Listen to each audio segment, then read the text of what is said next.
more calm, a little bit more composed, and getting ready for a racing start. Now, Marius Barryberg, that little hiccup of not quite being able to get the car push started initially, it's something that you have to cope with in terms of pressure. You have to sort of wipe that off, forget about it, and nail it on. And there's a couple of drivers in the first four positions who have a bit of experience in this level, but have never been towards the front. You've got Marius Barryberg, Marcos Cunhas, Hugo Marti, Wojciech Woda. They've all had a little bit of experience, but never at the front, and that's what the Academy Trophy has given them a chance to do. Here we go.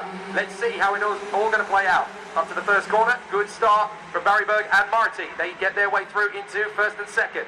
No major issues as they climb up the crest. Then up towards that long flowing right-hander. Still okay for the moment for Barryberg to lead the way as the Academy Trophy drivers try to get a little bit too close together, and that's a spinner. Unfortunately, in the middle of the gaggle, I think that was Roland Spruder. I think you're right. So Roland Spruder, oh no, it's not, it's Yeva Ivanu. Yeva Ivanu, the Israeli driver. Unfortunately, she has pirouetted around. So Yeva Ivanu has got caught out there, and I'm afraid she was the one that ended up pirouetting. So that's her race over, I'm afraid. She won't be able to get that push started on the slant of the crest. So that's going to be tricky. Hugo Marti, though, is all over the back of Marius Barryberg, trying to challenge for the win. Yes, indeed. Marius with a good start off the line. Now, Shilkunas was in second. He's there in third now, so he managed to get away with that one with that start. He was a little bit slow off the line, but manages to hold on to that top three spot. Granted, he is starting to fall back at the end of the first lap alone, so it's 2/10 that separates Barryberg from Marti. Shilkunas is there 7/10 down from Wojciech Woda. Sakai there in 5th place from Stout, Meyer, Campos, and Masari there in 9th place. So a nice little tight group at the front, but the top two now starting to break away.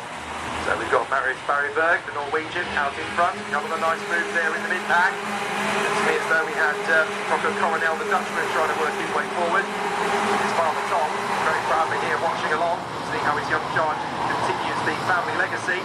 Let's have a look at the start again. We've got Barryberg and Marti making the brilliant jump to the inside line there as they charge forward. But it's the conflagration effect as they come out of the right hairpin into the left.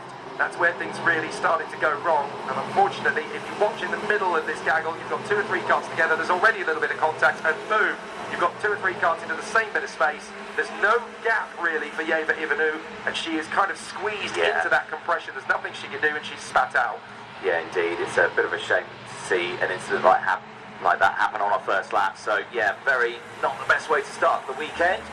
Nevertheless, plenty more opportunities as the weekend progresses. So, starting to see now, battle starting to form for 4th place from Wojciech Woda, Tara Sakai, Bill Stout, and Simon Meyer, who are there in that group. They are very, very close in terms of their track positioning.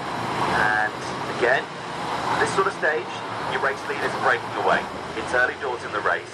What's going through a driver's mind right now? What do you think they're thinking? Is it, right, do I try to attack to try and lead this group, or do we try to continue in this sort of trend and see if we can try and push together? Because if they start battling, they definitely will lose touch of the race. It's one of those catch-22s, isn't it? It is, and the wise driver is probably going to be the competitor who's going to be thinking about tyre management at this point, because you've obviously got to try and keep these tyres going all the way through the race weekend in the Academy Trophy as well.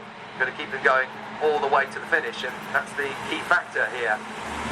Trying to get the tyres to work from qualifying all the way through the 3 qualifying heats before you get your fresh set for the final. So it's very tricky. Oh, there's a little bit of contact, and there was another driver off in the background. I think you're right. Yes, Georgi Samalishvili.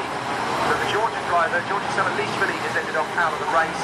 And there was a little bit of contact there between, I think that was Radek Bavra and Kimi Ray Fridriansia. And everybody just referring to him as Kimi Ray, which is what he's absolutely up for in terms of a nickname. It's certainly a lot easier to roll off the tongue, isn't it? I had a good chat with him the other day, and he said, "Yeah, you can call me. You can call me that. That's a nice and easy. Yeah, Kimi Ray. Thank you." Not bad at all. Right, obviously, and that's the thing. You know, these drivers are starting to form their international identities, coming out into Europe for the first time. Marius Barryberg just extending 54.1 for him as he gets the fastest lap on the board. And we are currently watching Wojciech Woda, the young talented Polish driver, one of the friendliest kids you're ever going to meet in the FIA Karting paddock. He'll more than happily come up, tap you on the shoulder and say, "Hello, just wanted to introduce myself, just wanted to see how you're doing, and I'm really enjoying myself, and I'm just soaking it all up." He's a lovely tiny kid. the one who just decides to come to play and goes, do you know what, I'm here, I'm going to take every single second in, I'm not going to sit, skulk around and be shy, I'm going to go straight in, throw myself in and give myself the best possible experience. And what a brilliant attitude that is. I think that's a great attitude to come into a sort of a championship like this, because yes, driving and being quick is one thing. You've got to have the personality behind you as well. It's two of those things that make a great racing driver, and that's what's brilliant. I mean, I think my favourite example of that is probably Kimi Räikkönen. He doesn't say much, but it's fantastic. It's just one of those personalities that he's got. Everyone loves it, isn't it? And it's a big fan favourite. It's unique. It is. And that's the thing, you know, you have to have your own style, your own flair.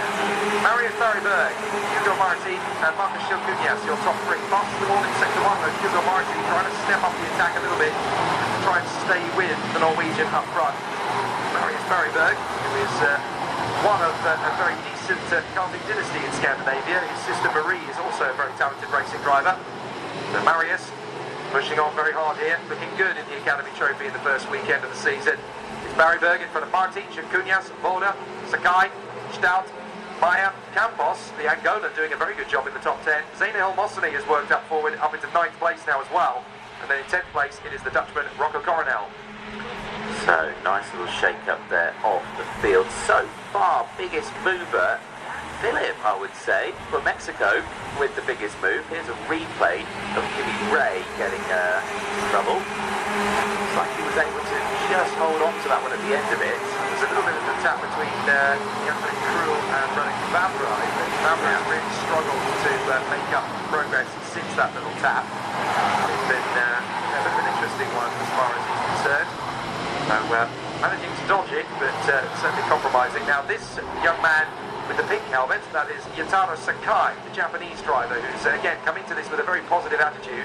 Quite quiet, quite calm, but he's incredibly analytical, and that's what's really bode him quite well so far this weekend. You can already tell with some of these personalities just how insightful they are being in terms of how they are learning about what the kart can do. You've got to remember that most of these drivers, not quite all of them, but most of these drivers have only raced in their native land prior to this with karts that are push-start button, and you've obviously learned how to do that as you've grown up through the ranks.